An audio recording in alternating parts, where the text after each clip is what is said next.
హల్లెలూయా. దేవుడి యొక్క పరిశుద్ధ నామానికి మహిమ కలుగును గాక. ఈ ఉదయకాలం మనక వాగ్దానం ఇప్పటిదాకా చదువుకున్నాం. ప్రతి వారం ఒక వాగ్దానం తీసుకోవాలి, అవునా? క్యాలెండర్లో చూడండి, ప్రతిరోజు ఏముంటుంది? చదువుకుంటున్నారా? చదువుతున్నారా? ప్రతిరోజు ఆ వాగ్దానం ఒక చదువుకోండి. ఈరోజు వాగ్దానం చదవండి. ఏముంది? 26 జూన్. దేవుడు దీనులకు కృప అనుగ్రహించును. హల్లెలూయా. ఈరోజు ఏం వాగ్దానం అండి? దీనులకు కృప అనుగ్రహించును. ఆదివారం మనకు దేవుడు ఇచ్చిన వాగ్దానం ఏంటిది? యెహోవా నా కాపరి. ఎవరికి దేవుడు కాపరి అంటారు? దీనులకు. ఎవరికి ఆయన దుడ్డు కర్ర దండము. ఇప్పుడు మనం ఇప్పుడు దాకా చదివాం యోబు గురించి. దుడ్డు కర్ర దండము మనల్ని ఏం చేస్తుందట? ఆదరిస్తుంది. ఎలా ఆదరిస్తుంది? యోబు గ్రంథంలో మనం చదివాం. హల్లెలూయా. ఈ దినాన మన యొక్క ధ్యానార్థమే ఇప్పుడు వాక్యం చదువుకుందాం. మన యొక్క ధ్యానార్థం ప్రకటన గ్రంథము పోయిన వారం సగంలో ఆపేసాం. ఎక్కడ చదివాం? పోయిన వారం చదువుతాం, సగంలో ఆపేసాం. పోయిన వారం వాక్యం సగం చూసాం. పోయిన వారం ప్రకటన గ్రంథము 3వ అధ్యాయం 12వ వచనం. జయించిన వారిని నా దేవుని ఆలయములో స్తంభముగా చేసేదను. హల్లెలూయా. జయించిన వారిని దేవుడి ఆలయంలో స్తంభంగా చేస్తానని దేవుడు వాగ్దానం చేశాడు. మనము దేవుడి ఆలయం అనే పర్వతంలో స్తంభంగా నిలబడాలంటే ఏం జయించాలి? దేవుడు మనల్ని ఏ స్తంభాలుగా చేయబోతున్నాడు? హల్లెలూయా. ఏం జయించాలని చెప్పి చూసాం. ఎన్ని కార్యాలు చెప్పాను? 7 జయించాలి. ఏంటండి? ఇశ్రాయేలీయులు కూడా కానాను వెళ్ళాలంటే 7 దేశాలను జయించాలా, 32 రాజులను జయించాలి. హల్లెలూయా. మనం కూడా పరలోకం వెళ్ళాలంటే 7 కార్యాలు చేయించాలి. మొదటిది జరిగాము. ఏంటంటే భయం. రెండవది వెనకబడిన జీవితం, వెనక్కి తిరిగి చూడకుండా. మూడవది వ్యర్థమైన మాటలు. నాలుగవది మనల్ని మనం తక్కువ చేసుకోవడం, అంటే డిస్కరేజ్మెంట్. అంటే ఏంటిది? మనము తక్కువ ఇతరులైనప్పుడు మనల్ని తక్కువ చేసి చూసుకోకుండా ఉండడం. తర్వాత 5వది కేర్లెస్ లైఫ్, అంటే అశ్రద్ధ జీవితం. 6వది లోక ఆశలు, లోకం మీద కార్యాలు మనకు ఉండకూడదు. 7వది ఎప్పుడు కూడా తప్పులు ఎత్తకూడదు. ఎప్పుడు కూడా ఫైండింగ్ ఫాల్ట్స్, తప్పులు అనేవి వెతకూడదు. ఏది కూడా ఇంకొకటి ఏమంటారు తెలుగులో, మన భాషలో ఏమంటారు? పట్టింపు పట్ల అవనేది మనకు ఉండకూడదు.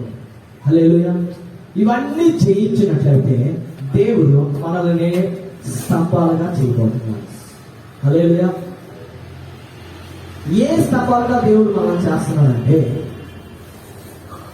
ఏ స్తంభాలుగా మనల్ని దేవుడు చేస్తున్నాడంటే, అబ్రహాం జీవితంలో మనం చూసినట్లయితే అబ్రహాముని ఇశ్రాయేలుకు తండ్రి అనే స్తంభముగా, మూల రాయిగా దేవుడు మార్చాడు. హల్లెలూయా. అబ్రహాముని ఇశ్రాయేలుకు మూల రాయిగా మార్చాడు. ఏం స్తంభం? అబ్రహాంకి ఏ స్తంభాన్ని దేవుడు ఇచ్చాడంటే, చదవండి ఆదికాండము 28వ అధ్యాయం 20 నుంచి 22వ వచనం వరకు చదివినట్లయితే అక్కడ యాకోబు గురించి మాట్లాడవచ్చు. అప్పుడు యాకోబు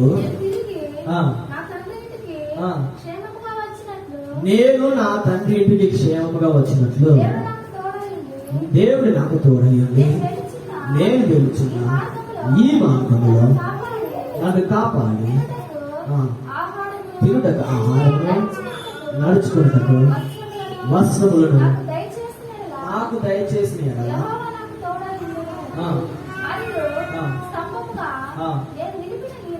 స్తంభముగా ఈ రాయి. హల్లెలూయా. యాకోబు ఒక స్తంభము నిలబెట్టాడు. ఈ స్తంభం పేరేంటిదంటే, ఇంగ్లీష్ లో ఈ స్తంభం పేరేంటంటే ద పిల్లర్ ఆఫ్ ప్రామిస్ అంటే వాగ్దాన స్తంభము. హల్లెలూయా. నిబంధన స్తంభము, ఇంకొకటి కూడా చెప్పొచ్చు, నిబంధన స్తంభం. యాకోబు ఆ స్తంభం నిలబెట్టే ముందు ఏం మాట్లాడాడంటే ఆ స్తంభం నిలబెట్టే ముందు, నేను నా తండ్రి ఇంటికి క్షేమముగా తిరిగి వచ్చినట్లు నాకు తినడానికి ఆహారం అన్ని ఉంటే నేను నిలబెట్టిన ఈ స్తంభముని ఒక మందిరముగా నేను నిర్మిస్తాను. హల్లెలూయా. నా జీవితంలో కూడా అనేకమైన నిబంధనలు దేవుడి దగ్గర చేసుకుంటున్నాం. అవునా? ఎన్నో నిబంధనలు చేసుకుంటాం. ఏమేమి నిబంధనలు చేసుకుంటున్నాం మనం? దేవుడు వాక్యం సెలవిస్తుంది, మనం నిబంధన చేసుకుంటాం, మంచిది. దేవుడు వాక్యం సెలవిస్తుంది నిబంధన చేసుకునే విధానం ఎలా ఉండాలంటే, ద్వితీయోపదేశ కాండము 23వ అధ్యాయం 21వ వచనం. యాకోబు నిబంధన చేస్తాడు, నేను తిరిగి వచ్చినట్లే మనం కూడా చెప్తాం, నాకు కానీ ఈ పని జరిగితే నేను దేవుడికి ఇది చేస్తా. కానీ దేవుడు వాక్యం ఏం చెప్తుంది? చదవండి. 23వ అధ్యాయం 20వ వచనం 18వ వచనం నుంచి చదవండి. ద్వితీయోపదేశ కాండము 23:18.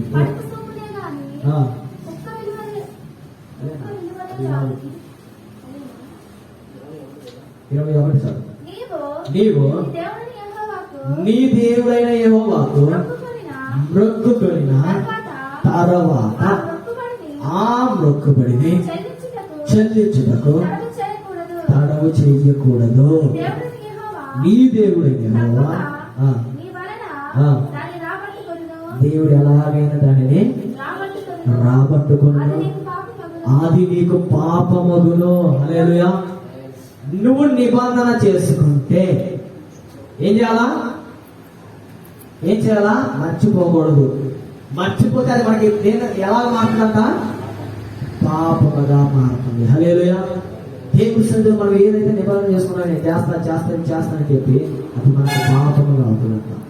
ఇంకొక విషయం కూడా అక్కడ దేవుడు చెప్పాడు, నువ్వు నిబంధన చేసుకుంటే ఎలాగైనా దేవుడు అది రాబట్టుకుంటాడు.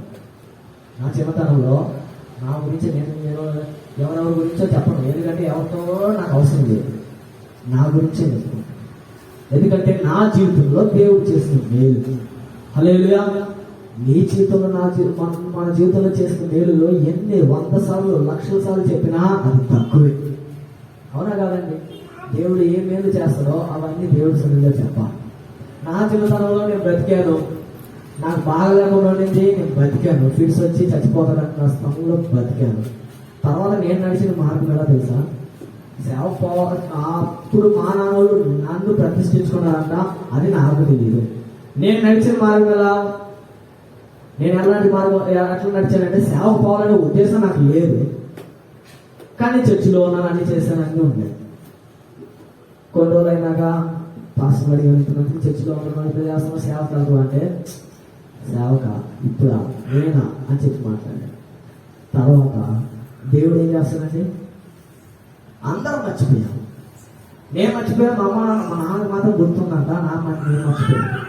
అప్పుడు దేవుడు ఎలా రాబట్టుకోవాలని తెలుసా తెలియదండి? నాకు తగిన శాస్త్రం చేసి తీసుకెళ్ళాడు ఈ సేవకి. హల్లెలూయా. ఆయన ఎలాగైనా తీసుకెళ్తాడు. మనం నిబంధన చేసామనుకో, మర్చిపోయామంటే దానికి తగిన ఏంటి ఆ వాక్యం ఏం చెప్పాడు?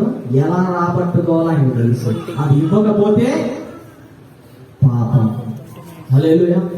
దేవుడి సన్నిధిలో నీవు నిబంధన చేసుకునేటప్పుడు జాగ్రత్త. అదే ద్వితీయోపదేశ కాండంలో ఉంది, నీ మాటలు దేవుడి సన్నిధిలో ఎలా ఉండాలా? కొద్దిగా ఉండాలి. నీ నిబంధన విషయంలో నువ్వు జాగ్రత్తగా ఉండాలి. నిర్గమకాండము 5వ అధ్యాయం 4వ వచనం చదవండి.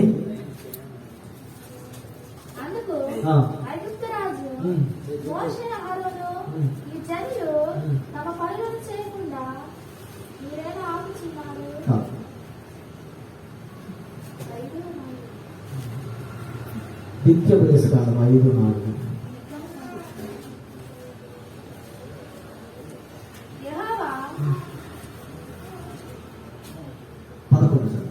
ద్వితీయోపదేశ కాండం 5:11. యెహోవా తన నామమును వ్యర్థముగా ఉచ్చరించు వారిని నిర్దోషిగా ఎంచుడు.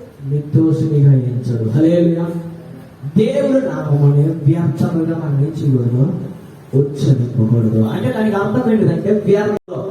మనం చాలాసార్లు చెప్తాం ఏమని, దేవుడు నామం యేసు నామంలో అని చెప్పి దేవుడు ఇది ఇవ్వాలి, యేసు నామంలో దేవుడు అది ఇవ్వాలి అని చెప్పి దేవుడు వాక్యం ఏం చెప్తుంది, దేవుడైన యెహోవా నామము వ్యర్థముగా అవసరం లేకుండా ఉచ్చరింపకూడదు. హల్లెలూయా. దేవుడి నామము వ్యర్థంగా మనం ఉచ్చరింపకూడదు.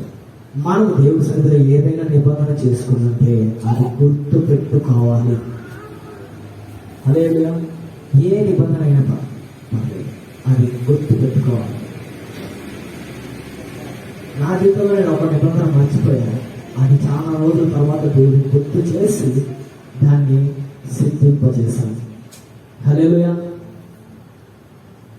ప్రతి ఒక్కరు కూడా మనం ఏదో ఒకటి నిబంధన చేసుకుంటాం.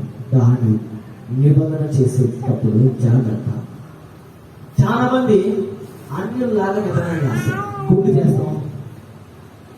అక్కడ దేవుడికి దేవుడికి ఎంతకం కావాలా? చాలా మంది దేవుడికి 100 రూపాయలు ఇస్తా, 1000 రూపాయలు ఇస్తా, దేవుడికి డబ్బులు కావాలా? ఈ నిబంధనలు కాదు. అందుకే దేవుడు చెప్పాడు వ్యర్థంగా ఉచ్చరింపకూడదు. నేను ఎంతకలు ఇస్తా, నేను డబ్బులు ఇస్తా, నాకు ఇది జరిగిందంటే నేనేం చేస్తాను, ఆడకపోతా, ఏడకపోతా, గుర్తలు పోతా, కన్మలు పోతా, ఆడకపోతా, ఇక్కడ పోతా, ఇవన్నీ కాదు. దేవుడు అవి వ్యర్థమైనవి.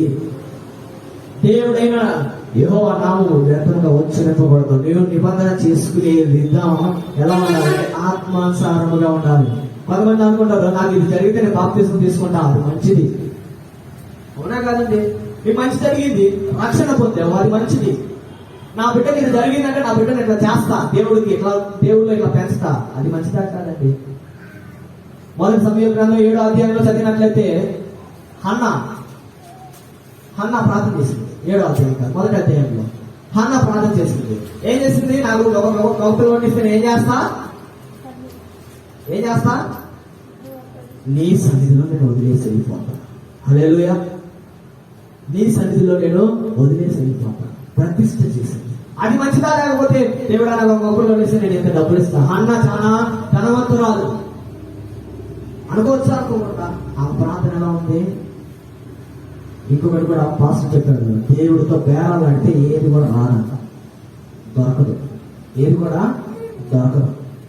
దేవుడితో మనము గుండులు, గోదలు, తర్వాత కాశ్మీర్, కన్యాకుమారి ఇవన్నీ చెప్పుకోకూడదు. నేను బాప్తిసం తీసుకుంటా, నేను ఎలా ఉంటా, ఇదో చేస్తా అని చెప్పి మనం అనుకుంటే దేవుడు మనకు చేస్తాడు. హల్లెలూయా. అంతేకాని వేరే విధంగా బాగుపడదు. ఎందుకు? అవన్నీ ఇచ్చింది దేవుడే. అవునా? తల వెంట్రుకలు అన్నీ కూడా దేవుడు లెక్క పెట్టానని చెప్పి అన్నాడు. అంటే ఆ ఎంట్రుకలు ఇచ్చింది ఎవరండి? ఆ ఎంట్రుకలు ఇచ్చింది ఎవరు? దేవుడే. సరే, డబ్బులు అవి విషయంలో అవి ఇచ్చింది ఎవరండి? దేవుడే. బలం ఇచ్చింది దేవుడే.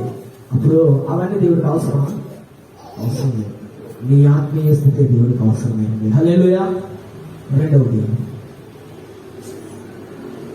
నిబంధన చేసుకుంటున్నాడు. ఈ నిబంధన చేసుకుని ఏమేమి నిబంధన చేసుకున్నారో వాళ్ళ గురించి మనం చూద్దాం. మొదటి ఫస్ట్ ఏం చేస్తుందంటే నిబంధన అని చెప్పన్నాం. ఎలా నిబంధన చేసుకోవాలో మొదటిగా మనం చూసాం.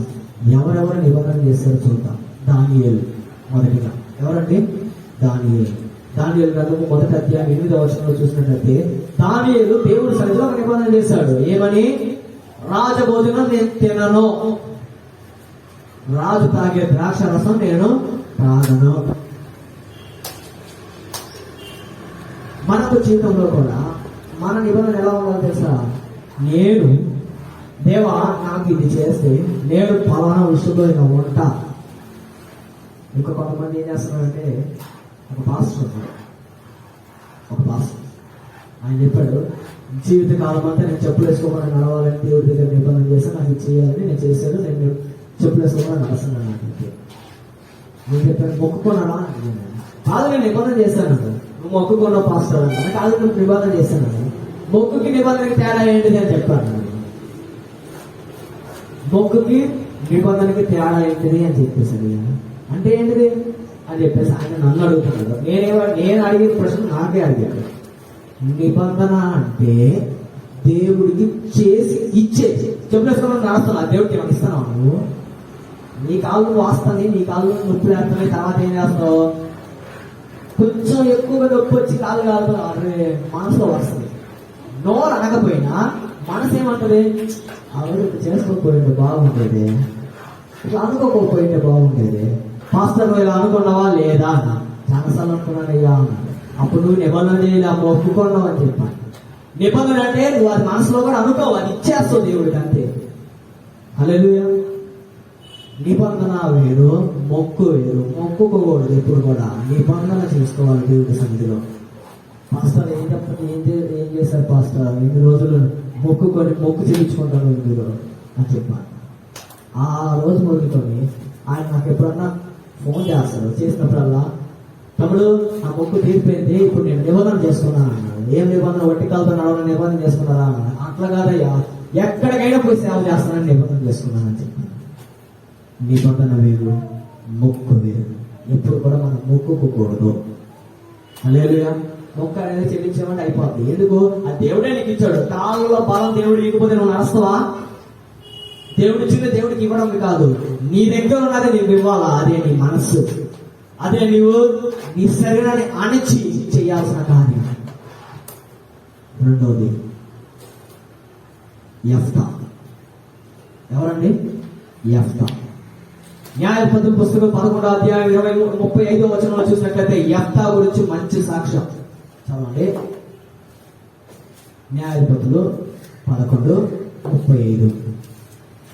యెఫ్తా ఏం చేశాడంటే, కాబట్టి అతడు ఆ, ఆమెను చూసి తన బట్టలు చింపుకొని, ఆ, అయ్యో నా కుమారి, ఉమ్, నీవు నన్ను బహుగా కృంగజేసితివి. ఉమ్, నీవు నన్ను తలడింపజేయవారిలో ఉమ్, ఒకటివై ఉన్నావు. ఉమ్, నేను యెహోవాకు మాట ఇచ్చినాను గనుక ఉమ్, వెనుక తీయలేననగా, ఉమ్, ఆమె ఉమ్, నా తండ్రి ఉమ్, యెహోవాకు మాట ఇచ్చిందివా, ఆ, నీ నోటి నుండి ఉమ్, బయలుదేరిన మాట చొప్పున ఉమ్. నాకు చేయము. హల్లెలూయా. 5వ వచనం చదివితే ఆయన పేరు అన్నారు.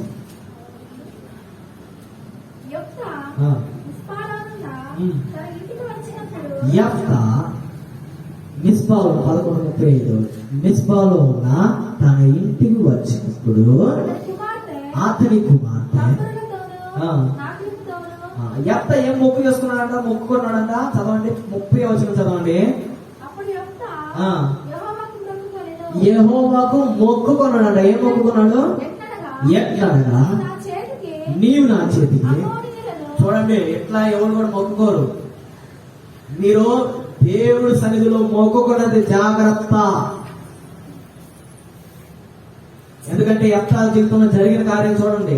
ఆయన ఏం చేస్తాడు? నీచు నా చేతికి అమ్మోనీయులని అప్పగిస్తే నేను అమ్మోనీయుల యొద్ద ఆ, ఇంటికి క్షేమంగా తిరిగి వచ్చినప్పుడు క్షేమంగా తిరిగి వచ్చినప్పుడు నన్ను నన్ను ఎదుర్కొనుటకు ఎదుర్కొనుటకు నా నా ఇంటి ద్వారంలో బయలుదేరి వచ్చినది ఏదో ఏదొస్తే అది ఆ, అది యెహోవాకు ప్రతిష్ఠితమగును. యెహోవాకు ప్రతిష్ఠితమగును. మరియు ఆ. దహన బలిగా దాన్ని చూడండి. ఇంకా దీన్ని ఏమంటారు తెలుసా? నోటి తుడుసు. ప్రతిష్ఠిస్తాను అనుకున్నది అయిపోయిందా? ప్రతిష్ఠిస్తాను అనుకుంటుంటే కమ్మగా తన కూతురే వచ్చింది. కూతురు ఏం చేయొచ్చు? ప్రత్యక్ష కూడా అనంలో పెట్టుండొచ్చు. హల్లెలూయా. సేవకులుగా చేసి ఉండొచ్చు. కానీ తను చూడండి, మనం దేవుడి సన్నిధిలో కొన్ని ఎక్స్ట్రాలు మాట్లాడతాం. అయ్యో నాకు వచ్చేస్తే ఇచ్చేస్తా, చెయ్యలేని నిగ్గలేని చేస్తుంటాం మనం. హల్లెలూయా. ప్రతిష్ఠ చేసి ప్రతిష్ఠించి దాన్ని ఏం చేస్తాను? దహన బలిగా అప్పుడు ఆయన ఇంటికి వెళ్ళేటప్పుడు ఏం జరిగింది చూసారా? దాని బలి అర్పిస్తానని చెప్పాడు. అప్పుడు మిస్పా నుండి తన ఇంటికి బయలుదేరి వెళ్ళుచుండగా కుమార్తె ఆయన ఎదుర్కోవడానికి ఎవరు వచ్చారండి? కూతురే వచ్చింది. ఇప్పుడు కూతురు ఏం చేయాలా? నన్ను డోర్ల నుంచి మొదటిగా ఎవరు ఎదుర్కోవడానికి వస్తారో, నన్ను చూడడానికి ఎవరు వస్తారో వాళ్ళని ప్రతిష్ట చేస్తా. అతను ఏమనుకున్నాడు, ఎవరో వస్తారులే అనుకున్నాడు.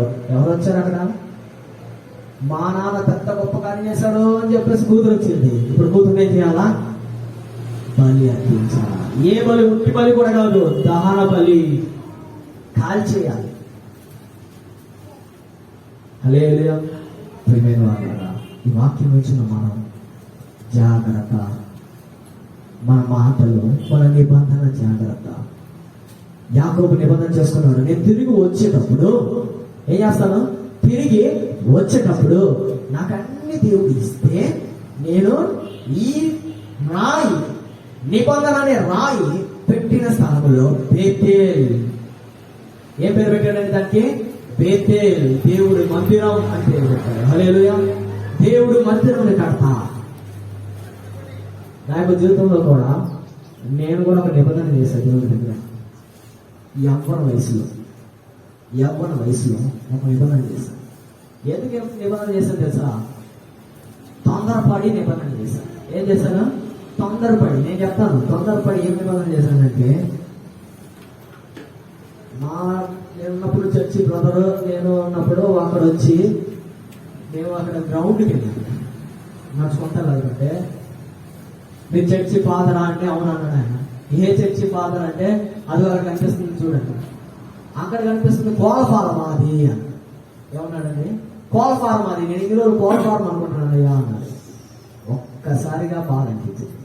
ఆ రోజు నేను మాట్లాడుకుంటాను, నేను మనసులో అనుకున్నాను, ఏసయ్యా నీ చిత్తమై మందిరం కడితే కట్టి లాస్ట్ ముగించి ప్రతిష్ఠ చేసేదాకా నేను ఉంటా, పనులు ప్రతి పనిలో నేను ఉంటా అనుకుని నిబంధన చేసుకున్నాను. ఎన్ని కష్టం వచ్చినా, ఎంతమంది ఎన్ని విధాలుగా మాట్లాడినా దేవుడి సన్నిధిలో పని ముగించినాకనే నేను వెళ్ళిపోయాను. హల్లెలూయా. మనం ఏం చేయాలి? నిబంధన చేసుకున్నామంటే అది చేసే వరకు అక్కడ నిలబడాలి. నిబంధన చేసుకున్నామంటే అది దేవుడి సన్నిధిలో చేసి తీరాలి. ఎప్తా చేసేలా లేదండి. చదవండి, లాస్ట్ లో మనం చదువుకుంటే ఎప్తా అతని యొక్క నిబంధనని నెరవేర్చాడు. 41 చదివినట్లయితే చదువు. న్యాయాధిపతులు 11:40. ఆమె పురుషుని ఎరుగలేదు. ఆ. ప్రతి సంవత్సరమున ఆ. ఇశ్రాయేలు కుమారుడు 4 దినములు గిలాదు దేశస్థుడైన యెఫ్తా కుమార్తెను ప్రసిద్ధి చేయుట తప్పు. హల్లెలూయా. 39వ వచనంలో చూసినట్లయితే ఆ 2 నెలల తర్వాత ఆమె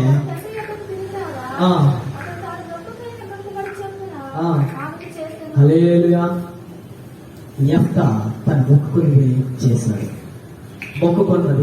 చేశాడు. అందుకే మొక్కుకునేది జాగ్రత్తగా, ప్రతిష్ట జాగ్రత్తగా ఉండాలి. మనము ప్రతిదీ కూడా ప్రతిష్ట చేసుకోవాలి, నిబంధన చేసుకోవాలి. ఏం చేసుకోవాలండి? నిబంధన చేసుకోవాలి. మొక్కుకోకూడదు. మొదటిగా మనం చూసిన వ్యక్తి ఎవరండి? దానియేలు. అతను నిబంధన చేస్తున్నాడు. యెఫ్తా ఏం చేశాడు? మొక్కుకున్నది అతనికి ఏమైపోయింది? బాధ కలిగించింది. మొక్కుకొని ఆ మొక్కేటప్పుడు లేదా నిబంధన చేసేటప్పుడు జాగ్రత్తగా ఆలోచించి నిబంధన చేయాలి. హల్లెలూయా. నిబంధన చేసామంటే అది చేసి తీరాలి. బేతేల్ దేవుడి మందిరం. బేతేల్ అంటే దేవుడి మందిరం. యాకోబు బేతేల్లో నిబంధన చేశాడు. నేను కూడా దేవుడి మందిరంలో అనేక నిబంధన చేస్తాను. రెండవది పిల్లర్ ఆఫ్ వాచ్. అంటే వాచ్ టవర్ అంటే వేచి చూసే స్తంభం. చదవండి, వేగుల స్తంభం అని కూడా అంటారు దాన్ని. ఆదికాండము 31వ అధ్యాయం 45వ వచనం చదవండి.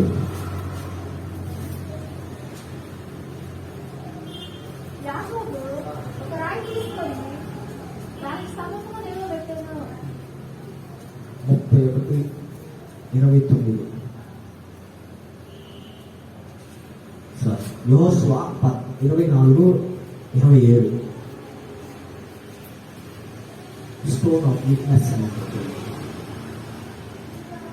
సాక్షి స్తంభం ఇది కూడా అనొచ్చు. యోషువ 24:27 చదువు.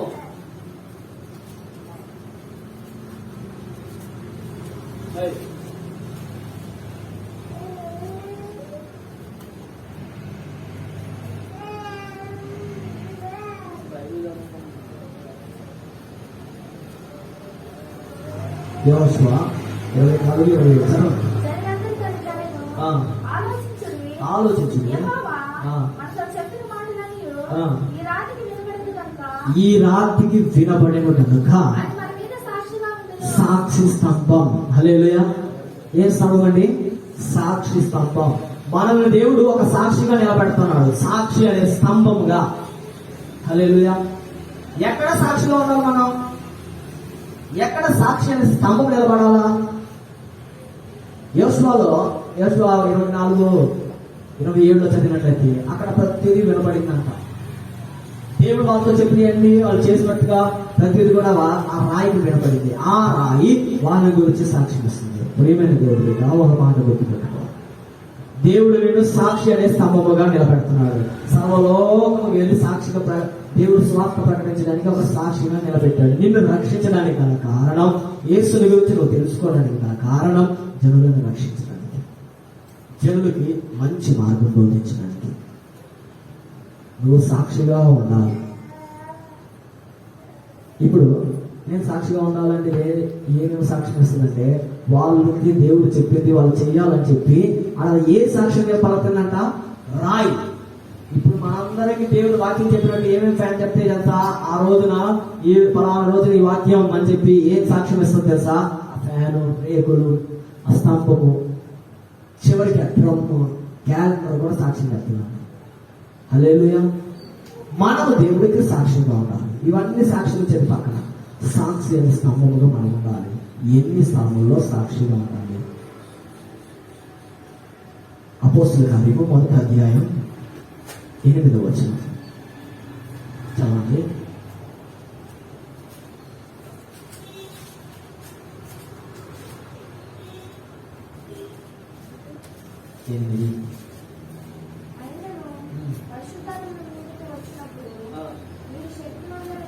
మీరు శక్తి నొందుదురు కనుక.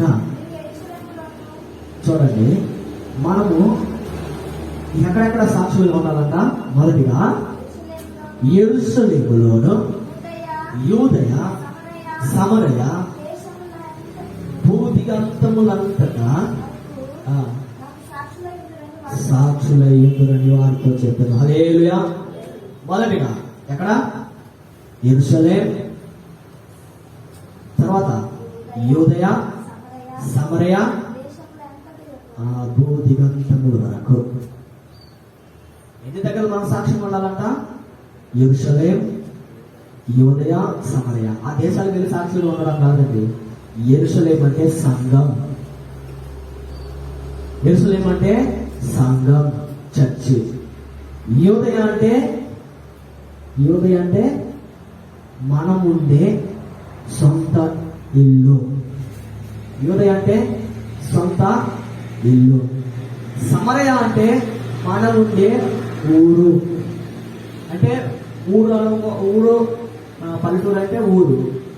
సిటీలో ఉన్న వాళ్ళకి మనం ఉండే గల్లీ, మనం ఉండే చుట్టుపక్కల వాళ్ళకి. మొదటిగా యెరూషలేం అంటే సంఘం. యూదయ అంటే సొంత జనులు, మన ఇల్లు. మూడవది సమరయ అంటే అక్కడ మనం ఉండే ప్రదేశంలో. భూదిగంతముల వరకు అంటే మనం ఎక్కడికి వెళ్తే అక్కడ సాక్షులుగా ఉండాలి. హల్లెలూయా. హల్లెలూయా. 4 దగ్గర మనం సాక్షులుగా దేవుడికి ఉండాలి, స్తంభముగా. ఈ 4 స్థలాల్లో సాక్షులుగా ఉండడానికి. ఇప్పుడు మన చర్చి చిన్నదే. మనం ఏం చేయాలా? సాక్ష్యం ఎలా వస్తుంది? ఆరాధనకి టైం ఉండాలి.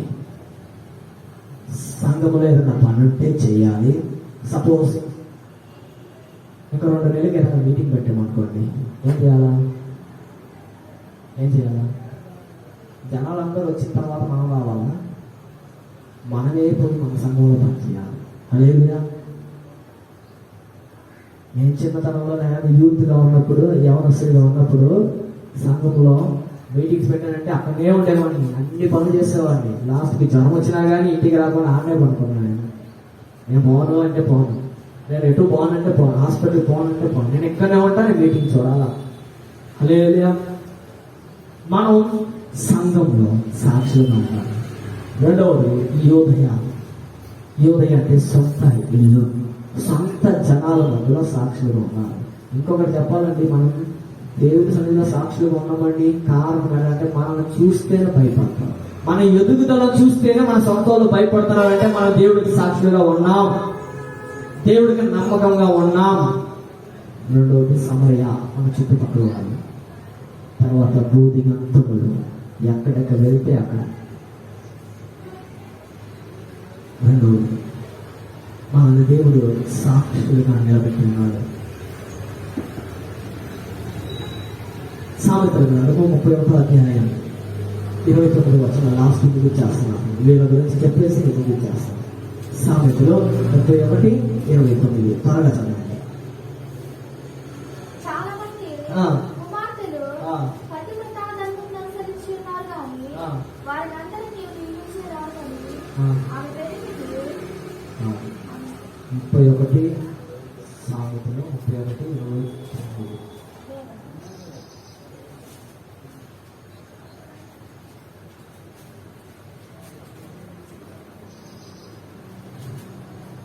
చదవండి.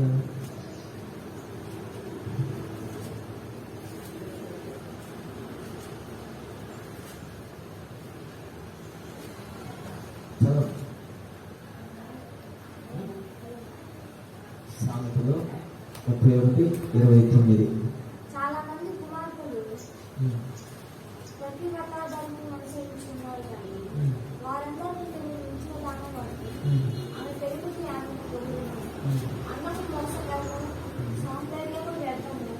యెహోవా యందు భయభక్తులు కలిగిన స్త్రీ కొనియాడబడును. చేసిన పనిని బట్టి దాన్ని పెట్టుకుని.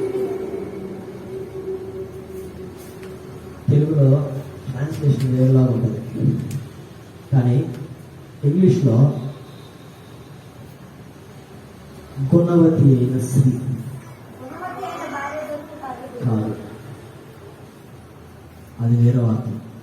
ఇక్కడ రాయబడింది నీవు గుణవతివని.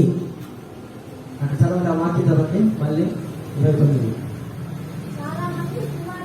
చాలా మంది కుమార్తెలు పతివ్రతా ధర్మమును తెలుగులో పతివ్రత ఉంటుంది కానీ గుణవతి. నోటికి తెలుగులో నోటికి ఏదో వస్తుంది రాస్తారు. పతివ్రత అనే తప్పు, గుణవతి. చదువు.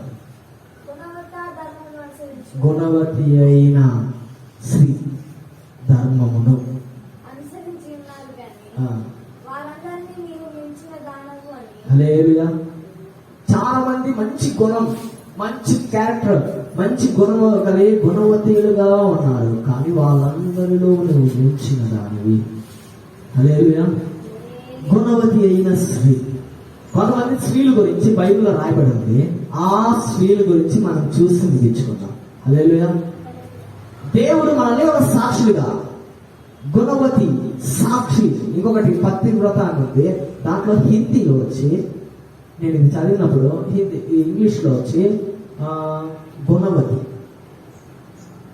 హిందీలో వచ్చి దాని గురించి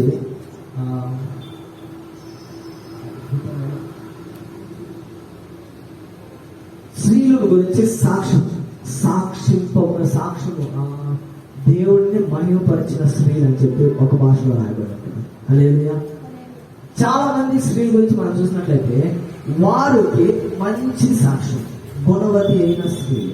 వారి యొక్క జీవితంలో మనం చూసినట్లయితే వారి గుణం, వారి యొక్క జీవితం మనం చూసినట్లయితే మనకి సాక్షాత్ముగా దేవుడు చెప్తున్నాడు, సాక్షి స్తంభముగా మనం ఉండాలి, దేవుడికి సాక్షులుగా ఉండాలి. కొంతమంది స్త్రీలు బైబిల్లో చూసినట్లయితే వాళ్ళు దేవుడికి సాక్షులుగా ఉన్నారు. ఎలా సాక్షులుగా ఉన్నారో తెలుసా అండి? దేవుడి పట్ల ఒక్కొక్కరి గురించి మనం చూసుకుంటాం. పాత గ్రంథం నుంచి కొంతమంది మొత్తంలో కలిపితే 7 తీసుకుంటాం. మొదటిగా నిర్గమకాండం 15వ అధ్యాయం 20-21 వచనంలో చూసినట్లయితే మిరియాం. ఎవరండి? మిరియాము ఏం చేస్తుంది? దేవుడి సన్నిధిలో నాట్యమాడి దేవుడిని ఘనపరుస్తుంది. స్తుతించే ఒక గుణం. ఎవరు స్తుతిస్తుందండి? దేవుడిని. మిరియాము పాటలు పాడుకుంటూ నాట్యం ఆడుకుంటూ దేవుడిని మందసం ముందు నడుచుకుంటూ వెళ్తుంది.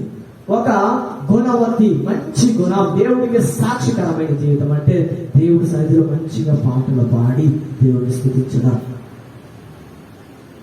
దేవుడి సన్నిధిలో మంచిగా పాటలు పాడి దేవుడిని స్తుతించే ఒక స్త్రీ. రెండవది న్యాయాధిపతులు 4వ అధ్యాయం 4 నుంచి 10వ వచనం చదివినట్లయితే దెబోరా. ఎవరండి? దెబోరా అనే వ్యక్తి, ఆమె ఒక ప్రవక్తి.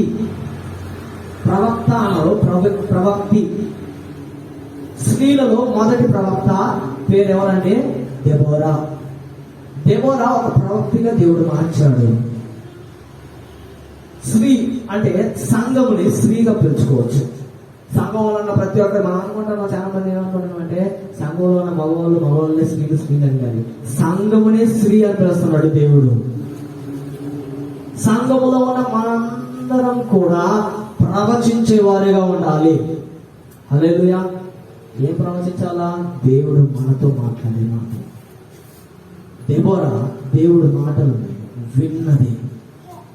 విని వాటిని తనకు చెప్పింది. తర్వాత రూతు గ్రంథం 1వ అధ్యాయం 16వ వచనంలో చూసినట్లయితే రూతు స్థిరమైన స్ట్రాంగ్ డెసిషన్, స్థిరమైన తీర్మానం చేసుకున్నది, స్థిరమైన నిర్ణయం తీసుకున్నది. రెండవది రూతు ప్రతిష్ట కలిగిన స్త్రీ. హల్లెలూయా. ఏం ప్రతిష్ట చేసింది రూతు? ఏం నిర్ణయం తీసుకున్నదంటే రూతు గ్రంథంలో మనం చదివినట్లయితే రూతు తన అత్తతో చెప్పింది, తన అత్తయ్య నయోమితో చెప్పిన మాట ఏంటి తెలుసా? నువ్వు ఎక్కడికి వెళ్తే అక్కడికి వెళ్తా, నీ దేవుడే నా దేవుడు, నువ్వు ఎక్కడ మరణిస్తే అక్కడ మరణిస్తా. ఈ రోజుల్లో ఉన్న అత్తతో కాదండి చెప్పేది, దేవుడితో చెప్పాలి. అత్తతో చెప్పడం కాదు అది. చదువు. నీవు వెళ్ళు చోటుకే నేను వస్తా, నీవు నివసించే చోటుకే నేను నివసిస్తా, నీ జనమే నా జనం, నీ దేవుడే నా దేవుడు. నువ్వు ఎక్కడ చచ్చిపోతే అక్కడ నేను చచ్చిపోతా, నువ్వు ఎక్కడ పాతి పెట్టబడితే అక్కడ నేను పాతి పెట్టబడతా. హల్లెలూయా. మరణం తప్ప ఏది నిన్ను నన్ను ప్రత్యేకించిన ఎడలా దేవుడు నాకు ఎంత కీడైనా చేయను. ఇలా ఎవరైనా నిబంధన చేసుకుంటున్నారా? దేవా నీ సన్నిధిలో నేను రక్షణ పొందా, నన్ను రక్షించావు, బాప్తిసం ఇచ్చావు, నేను నిన్ను విడిచిపోతే నాకు ఎంత కీడైనా జరగని అని ఎవరన్నా మాట్లాడతారా? మన డెసిషన్ తప్పు. మనం సరిగ్గా డెసిషన్ తీసుకో. నిబంధన చేస్తే ఆ నిబంధన గుర్తుకు చేసుకోవాలా. రూత్ ఏం చేసింది తెలుసా? సాక్షిగా జీవించింది. ఆమె చేస్తున్న నిబంధనలో సాక్షిగా ఏమని, నువ్వు ఎక్కడ వస్తే అక్కడ వస్తా నేను. రూతు నయోమితో చేసిన విధంగా మనము దేవుడితో నిబంధన చేసుకోవాలి. అప్పుడు చేయమని చెప్పి నన్ను తిరువన్నమలలో ఒక దగ్గర వాక్యం చెప్తా ఉంటే ఒక ఆమె వచ్చి వాక్యం అంతా అయిపోయిన తర్వాత, అయ్యా మా అత్తతో ఈ నిబంధన చేసుకోమంటున్నావా అని అడిగింది. అప్పటిదాకా నిద్రపోయి నేను చెప్పిందంతా వినకుండా మా అత్తతో ఈ నిబంధన చేసుకోమంటావా? హల్లెలూయా. లోక సంబంధమైన అత్తలతో కాదు, దేవుడితో నిబంధన చేసుకోవాలి. అక్కడ ఆమె మంచిగా ఆ అత్తతోటి ఎలా ఉందో అదే విధంగా మనం దేవుడితో ఉండాలని చెప్పి వాక్యం చెప్తుంది. హల్లెలూయా. తర్వాత రూతు ఇంకొకటి చేసిందండి. జీవితకాలం అంతా నేను నీతోటే ఉంటా. ఏం చేస్తానండి? నీతోటే ఉంటాను, ప్రతిష్ఠ చేసుకుంది. అలాగే ఉన్నది కాబట్టి రూతు తన అత్త కష్టాల్లో ఉన్నప్పుడు వదిలేసిపోవాలా. రూతు తన అత్తతోటే ఉండింది. అదే విధంగా మనకి కష్టాలు వచ్చినప్పుడు దేవుడిని విడిచిపెట్టి వెళ్ళకూడదు. దేవుడు ఎవడా అని చెప్పేసి అడగకూడదు. అలా అడగకుండా దేవుడితోటే ఉంటే, రూతు దేవుడితోటే ఉంది కాబట్టి మీకు ఒకటి తెలుసా? యేసు ప్రభు జన్మించిన ఎవరి సంతానంలో జన్మించాడు తెలుసా? రూతు కుటుంబంలో జన్మించాడు. రూతు వంశవాళి, రూతు కుటుంబం నుంచి వచ్చాడు. దావీదు పుట్టిందే రూతు కుటుంబం నుంచి. రూతుని బోయాజు పెళ్లి చేసుకున్న తర్వాత వారి సంతానంలో నుంచి ఎవరు వచ్చారంటే యేసు ప్రభు వచ్చాడు. నీలో నుంచి క్రీస్తు పుట్టాలంటే కష్టం వచ్చినప్పుడు యేసు ప్రభుని వదిలిపెట్టి వెళ్ళకూడదు. ఎవడు దేవుడు అని చెప్పి అడగకూడదు. నాకు ఏమి ఇచ్చాడని చెప్పి మనం అడగడానికి అర్హులమే కాదు. ఎందుకు ప్రాణం ఇవ్వలేదా? బ్రతికించలేదా? తినడానికి అన్నం ఇవ్వలేదా? ఇంకేమి ఇవ్వాలి మనకి దేవుడు? హల్లెలూయా. ప్రతిదీ కూడా రూతు చేసినట్లుగా మనం చేయాలి. మూడవది, నాలుగవది, 1 సమూయేలు 1వ అధ్యాయం 25వ వచనం. హన్నాలాగా నీతికరమైన నీతిమంతురాలి ప్రార్థన, హన్నా వంటి ప్రార్థన చేయాలి. మన ప్రార్థన ఎలా ఉందో చూసుకున్నాం. ఇప్పుడు హన్నా ఎలా ప్రార్థన చేసింది చదవండి. నా ఏలినవాడా, ఆ, నా ఏలినవాడు ప్రాణంతోడు ఆ, ఈ యొద్ద పిలిచి ఉమ్, యెహోవాను ప్రార్థన చేసిన ఉమ్. స్త్రీని నేనే. ఉమ్, ఈ బిడ్డను ఉమ్. దయచేయమని యెహోవాతో నేను చేసిన 1వ అధ్యాయం 20వ వచనం. అదేనా? ఎంత అమ్మ గర్భఫలించి దేవుడి సన్నిధిలో హన్నా ప్రార్థన చేసింది. ఏమని ప్రార్థన చేసింది? దేవుడా, ఇందాక చదివాం కదా, హన్నా ఏం ప్రార్థన చేసింది? నాకు ఒక కుమారుణ్ణి ఇస్తే ఆ కుమారుణ్ణి చదువు హన్నా బహు దుఃఖక్రాంతురాలై వచ్చి యెహోవా సన్నిధిని ప్రార్థన చేయుచు ఆ. బహుగా ఏడ్చుచు బహుగా ఏడ్చుచు సైన్యముల అధిపతియగు యెహోవా, ఆ. ఈ సేవకురాలైన నాకు కలిగిన శ్రమను చూచి ఆ. ఈ సేవకురాలైన నేను ఉమ్. నన్ను మళ్ళీ జ్ఞాపకం చేసుకొని ఉమ్. ఈ సేవకురాలైన నాకు మగపిల్లను దయచేసిన ఎడల ఉమ్. వాడి తల మీదకి ఉమ్. చాలా కత్తి అన్నటికి రానియక ఉమ్. వాడి బతుకు దినములన్నిటను ఉమ్. నేను వాడిని యెహోవా నీకు అప్పగించుకొని ఉమ్. మొక్కుబడి చేసుకొనెను. ఉమ్. ఆమె యెహోవా సన్నిధిని ప్రార్థన చేయుచుండగా ఉమ్. ఏలీ ఆమె నోరు కనిపెట్టుచుండెను. హల్లెలూయా. బహు దుఃఖాక్రాంతురాలై దేవుడి సన్నిధిలో ప్రార్థన చేసింది, ఏడ్చింది, దేవుడి సన్నిధిలో నిబంధన చేసింది. హల్లెలూయా. దేవుడి సన్నిధిలో మనం మంచి నిబంధన చేయాలి. మొక్కుబడి చేయకూడదు. ఈడ మొక్కు అని చెప్పి రాయబడి ఉంది. నేను చెప్తాను, నా తెలుగు ట్రాన్స్లేషన్ చాలా తప్పులు ఉంటాయి.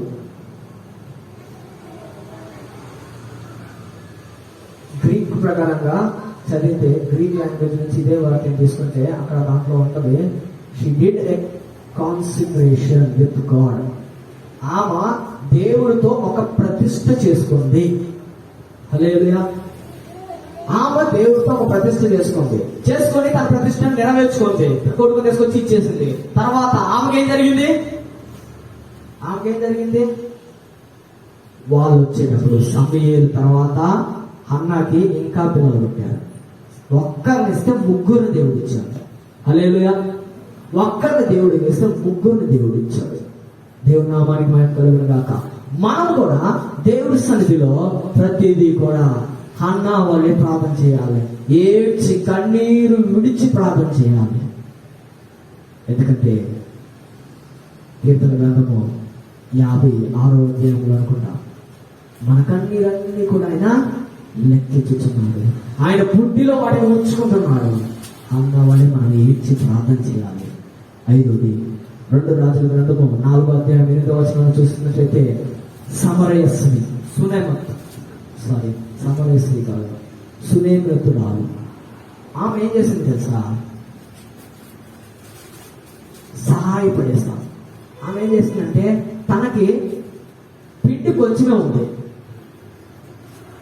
ఏలే వచ్చి నాకు రొట్టె చేసి అన్నాడు.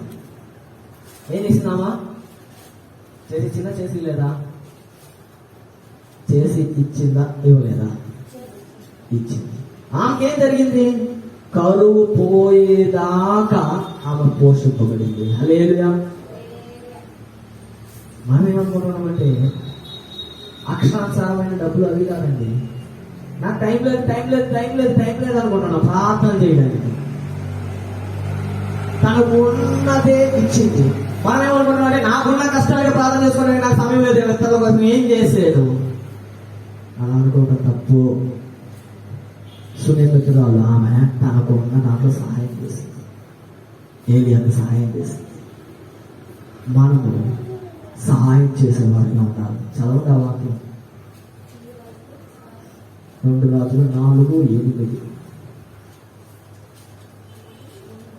ఒక దినమందు ఎలీషా ఎలీషా షూనేము పట్టణముకు పోగా, ఇది ఇంకొకటి. ఎలీషా ఆశ్రమంలో సునేము పట్టణంకి వెళ్ళినప్పుడు అచ్చట గొర్రెరాలిని ఒక స్త్రీ ఆ. భోజనముకు రమ్మని ఆ. అతను బలవంతం చేసెను. చూసారా, గనుక ఈమె చేసిన కార్యం ఏంటంటే, ఎలీషాకి ఇందాక నేను చెప్పింది రొట్టె గురించి, ఆమె వేరే ఆమె. ఈ విషయంలో సూర్యభక్తురాలు ఈమె ఏం చేసిందంటే, ఆమెకి పిల్లలే లేరు. ఏం లేరండి? పిల్లలే లేరు. అది ఆమెకి ఎలీషా గురించి తెలిసింది. తెలిసినప్పుడు ఆమె ఏం చేస్తుందంటే, ఎలీషాని భోజనం రమ్మని పిలిచి చదువు. బలవంతం చేసినప్పుడు ఆ. అతడు ఆ మాట మీద వచ్చినప్పుడల్లా ఆ. ఆమె ఇంత భోజనం చేయించుకొచ్చెను. ఆ.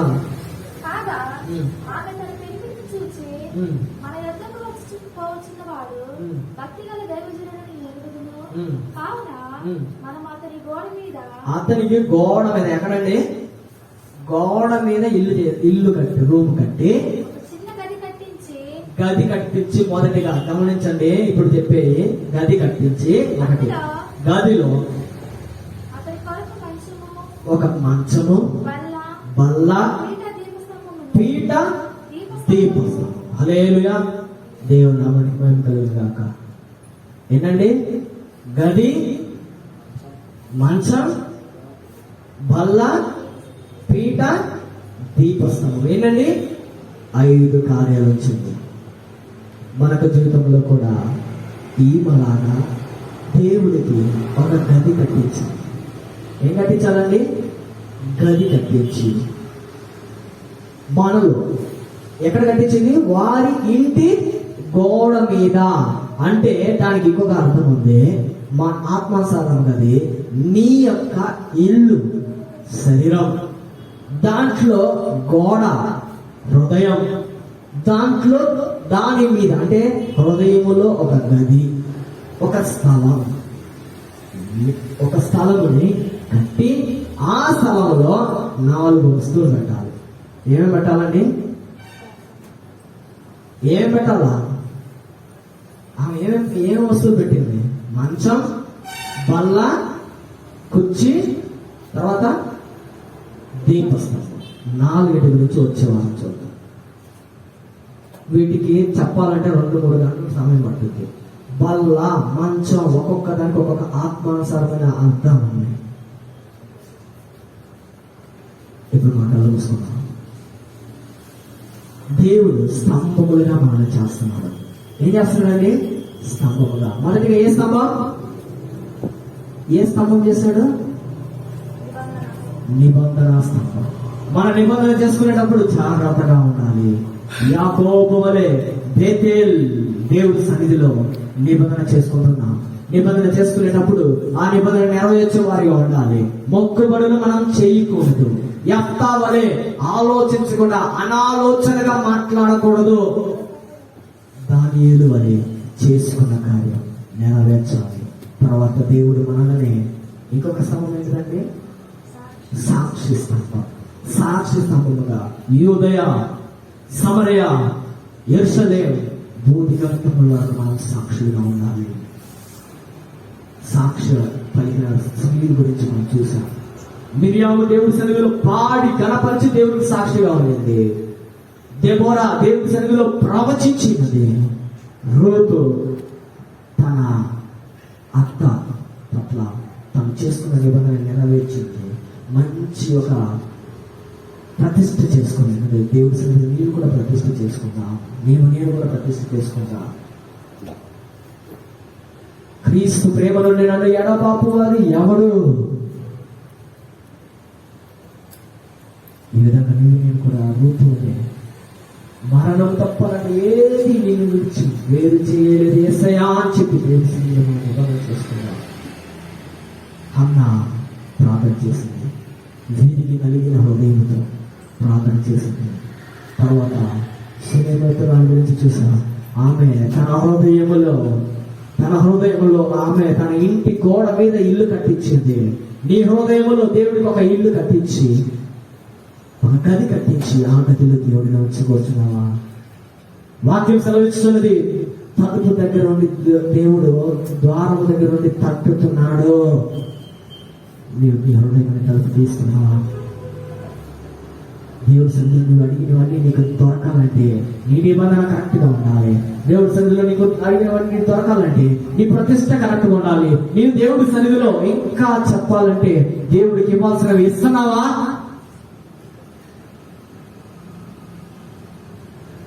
ప్రతిదీ మన దేవుడి సన్నిధిలో కరెక్ట్ గా ఉండాలి. నిబంధన చేసిన నిబంధన నెరవేర్చే వారికి ఉండాలి, మర్చిపోకూడదు. దేవుడి సన్నిధిలో వ్యర్థముగా అనాలోచనగా పలకకూడదు. మనకు కష్టంలో నుంచి దేవుడికి నువ్వు అనుకుంటా, దేవుడు ఇచ్చిన కష్టంలో నుంచి మనం ఏం చేయకపోయినా పర్లేదు అని చెప్పి దేవుడు నీకు ఇచ్చిన కష్టంలో నుంచి దేవుడికి, నీకు ఇచ్చిన బలముల నుంచి దేవుడికి ఇవ్వాల్సినది ఇవ్వాలి. ఏమి ఇవ్వాలా? ప్రార్థన చేయడానికి సమయం లేదని చెప్పి లేట్ చేయకూడదు. నీకున్న దాంట్లోనే, నీకున్న టైంలోనే దేవుడికి సమయం ఇవ్వాలి. ప్రతి విషయంలో దేవుడు మనకు సహాయం చేయదుగాక. ఆమె ప్రార్థన చేసుకున్నాం, కనిపిస్తుంది. పరిశుద్ధ పాలన స్తోత్రం వేసాను. ఇప్పుడు నాకు అందరి మధ్యలో కాచి కాపాడినందుకు తెలుసుకోవచ్చు. మీరు మాట్లాడిన ప్రతి ఒక్క మాటల తెలుసుకోవచ్చు. మీ కృపలో భద్రపరిచి రెండు వార్త ప్రకారంగా జీవించడానికి వేస్తున్నాం. అట్లే కలిగిస్తున్నాం.